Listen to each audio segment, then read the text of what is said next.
Chapter 11, Southern Sudan, 2008. After the two men left the village, the task of clearing more of the land between the trees began. It was very hard work. The smaller trees and bushes had to be burned or uprooted. The long grass had to be scythed and hoed under. It was dangerous work, too, as poisonous snakes and scorpions hid in the grass. Naya was still making the two daily trips to the pond. Each time she returned, she could see that slowly but surely the patch of cleared earth was growing larger. The earth was dry and rock hard. Naya felt puzzled and doubtful. Now, could there be water in such a place? And when she asked Depp that question, he shook his head. She could see the doubt in his eyes, too. Southern Sudan and Ethiopia, 1985. They buried Uncle in a hole about 2 feet deep, a hole that had already been made by some kind of animal. Out of respect for him, the group walked no more that day, but took time to mourn the man who had been their leader. Salvo was too numb to think, and when thoughts did come to him, they seemed silly. He was annoyed that they would not be able to eat after all. While the men had been looting the group, more birds had arrived and pecked at the roasted stork until it was nothing but bones. The time for grief was short, and the walking began again soon after dark. Despite the numbness in his heart, Salvo was amazed to find himself walking faster and more boldly than he had before. Mariel was gone, Uncle was gone too, murdered by those Nuer men right before Salvo's eyes. Mariel and Uncle were no longer by his side, and they would never be again, but Salvo knew that both of them would have wanted him to survive, to finish the trip and reach the Itang refugee camp safely. It was almost as if they had left their strength with him to help him on his journey. He could not think of any other explanation for the way he felt, but there was no doubt. Beneath his terrible sadness, he felt stronger. Now that Salvo was out without Uncle's care and protection, the group's attitude toward him changed. Once again, they grumbled that he was too young and small, that he might slow them down or start crying again, as he had in the desert. No one shared anything with him, neither food nor company. Uncle had always shared the animals and birds he shot with everyone in the group, but it seemed that they had all forgotten that, for Salvo now had to beg for scraps, which were given grudgingly. The way they were treating him made Salvo feel stronger still. There is no one left to help me. They think I am weak and useless. Salvo lifted his head proudly. They are wrong, and I will prove it. Salvo had never before seen so many people in one place at the same time. How could there be this many people in the world? More than hundreds, more than thousands, thousands upon thousands. People in lines and masses and clumps, people milling around standing, sitting, or crouching on the ground, lying down with their legs curled up because there was not enough room to stretch out. The refugee camp at Itang was filled with the people of all ages, men, women, girls, small children. But most of the refugees were boys and young men who had run away from their villages when the war came. They had run because they were in double danger, from the war itself and from the armies on both sides. Young men, and sometimes even boys, were often forced to join the fighting, which was why their families and communities, including Salva's schoolmaster, had sent the boys running into the bush at the first sign of fighting. Children who arrived at the refugee camp with their families were grouped together, so Salvo was separated at once from the people he had traveled with. Even though they had not been kind to him, at least he had known them. Now, among strangers once again, he felt uncertain, and maybe even afraid. As he walked through the camp with several other boys, Salvo glanced at every face he passed. Uncle had said that no one knew where his family was for certain, so wasn't there at least a chance that there might be here in the camp? Salvo looked around at the masses of people stretched out as far as he could see.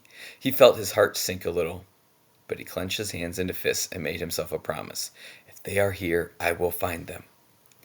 After so many weeks of walking, Salvo found it strange to be staying in one place. During that long, terrible trek, finally a safe place to stop and stay for a while, he had been desperately important. But now that he was at the camp, he felt restless, almost as if he should begin walking again. The camp was safe from the war. There were no men with guns or machetes, no planes with bombs overhead. On the evening of his very first day, Salvo was given a bowl of boiled maize to eat, and another one the next morning. Already things were better here than they had been during the journey. During the afternoon of the second day, Salvo picked his way slowly through the crowd. Eventually, he found himself standing near the gate that was the main entrance of the camp, watching the new arrivals enter. It did not seem as if the camp could possibly hold any more, but still they kept coming, long lines of people, some emaciated, some hurt or sick, all exhausted. As Salva scanned the faces, a flash of orange caught his eye. Orange! An orange headscarf! He began pushing and stumbling past people. Someone spoke to him angrily, but he did not stop to excuse himself. He could still see the vivid spot of orange. Yes, it was a headscarf, the woman's back to him. But she was tall like his mother. He had to catch up. There were too many people in the way. A half sob broke free from Salva's lips. He mustn't lose the track of her. Chapter 12, Southern Sudan, 2009. An iron giraffe? A red giraffe that made very loud noises? The giraffe was a tall drill that had been brought to the village by the two men who had visited earlier. They had returned with a crew of 10 more men and 2 trucks, one hauling the giraffe drill along with the other mysterious equipment, and the others loaded with plastic pipe. Meanwhile, the land was still being cleared. Naya's mother tied the baby on her back and walked with several other women to a place between the village and the pond. They collected piles of rocks and stones and tied them into bundles using sturdy cloth. They balanced the bundles on their heads, walked back to the drilling site, and emptied the rocks onto the ground. Other villagers, using tools borrowed from the visitors, pounded the rocks to break them into gravel. Many loads of gravel would be needed. Naya didn't know why. The piles of gravel grew larger each day. The clangor of machinery and hammer greeted Naya each time she returned from the pond.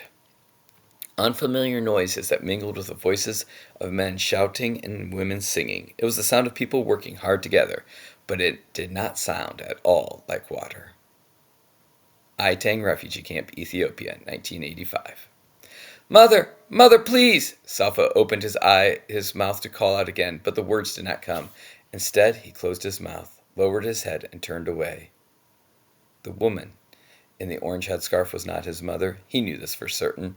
Even though she was still far away and he had not seen her face, Uncle's words came back to him. The village of Laun Arik was attacked, burned. Few people survived. No one knows where they are now. In the moment before calling out to the woman a second time, Salva realized what Uncle had truly meant. Something Salva had known in his heart for a long time. His family was gone. They had been killed by bullets or bombs, starvation or sickness. It didn't matter how. What mattered was that Salva was on his own now. He felt as though he were standing on the edge of a giant hole, a hole filled with the black despair of nothingness. I am alone now. I am all that is left of my family. His father, who had sent Salva to school, brought him treats like mangoes, trusted him to take care of the herd. His mother, always ready with food and milk and a soft hand to stroke Salva's head. His brothers and sisters, whom he had laughed with and played with and looked after. He would never see them again. How can I go on without them? But how can I not go on? They would want me to survive, to grow up and make something of my life, to honor their memories. What was it Uncle had said from the first terrible day in the desert? Do you see that group of bushes? You need only to walk as far as those bushes.